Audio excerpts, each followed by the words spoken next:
মাঝে মাঝে নিজের জীবনটা কেমন যেন মূল্যহীন মনে হয় জীবনের আর কোনো মূল্যই খুঁজে পাই না। আসসালামু আলাইকুম, আপনারা সবাই কেমন আছেন? আশা করি ভালো আছেন। আসলে মাঝে মাঝে মূল্যহীন হয়ে গেলেও ধৈর্য ধরে অপেক্ষা করা লাগে। আপনার সময় এলে আপনি ঘুরে দাঁড়াবেন। মাঝে মাঝে কারো কারো অবহেলা সয়ে নিতে হয়। উপযুক্ত সময় এলে তাকে জবাবটা দিতে জানতে হয়। এই যে আপনার স্থির থাকাটা আপনাকে শিক্ষা দেবে, আপনার সময়গুলোকে কিভাবে খরচ করতে হবে তার উপযুক্ত করে তুলবে। কারো মিষ্টি কথার ফাঁদে মাঝে মাঝে আটকা পড়তে হয়, তাহলে মানুষের কত মুখোশ পরা মুখ আছে সেটা দেখার সৌভাগ্য মেলে। মাঝে মাঝে ঠকে শিখতে হয় মানুষ মানুষকে কিভাবে কত আয়োজন করে ঠকায়।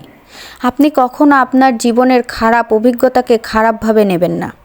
আপনি মনে করবেন আপনার পুরো জীবনের একটা মাইল ফলক পার করতে এই যে ঠকে যাওয়া মানুষের অপমান, কারোর কথার তীক্ষ্ণ ধারে বিদ্ধ হওয়া যন্ত্রণা, কারো মিথ্যে মুখে, সবই আপনার মূল্যবান শিক্ষা।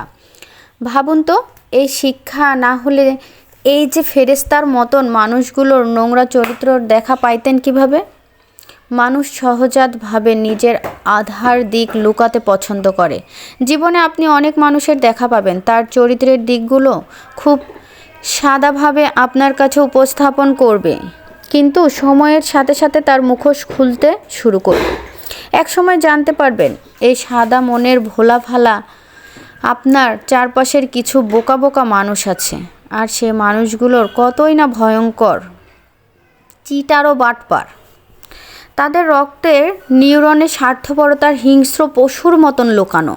আপনাকে তার স্বার্থে আঘাত লাগলে আপনার প্রিয়জন থেকে নিজেকে সরিয়ে আপনাকে নিলামে তুলে দেবে।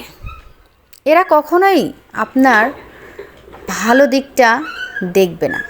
আপনার সমালোচনা করা নিয়ে এরা ব্যস্ত থাকবে। এরা সবসময় ভাববে আপনাকে কিভাবে ছোট করা যায়, আপনাকে কিভাবে নিচু করা যায়, নিচু থেকে নিচুতর করতে যতটা সম্ভব চেষ্টা করবে। তাই চারিদিক চোখ কান খোলা রেখে চলবেন। জীবনটা বড়ই অদ্ভুত, তাকে উপভোগ করার সাথে সাথে তার দিকে খেয়ালও রাখবেন। এরা কিন্তু এতটাই ভয়ঙ্কর। তো সবার যদি আমার ভিডিওটা ভালো লেগে থাকে, আমার পাশে অবশ্যই থাকবেন, লাইক কমেন্ট শেয়ার করবেন।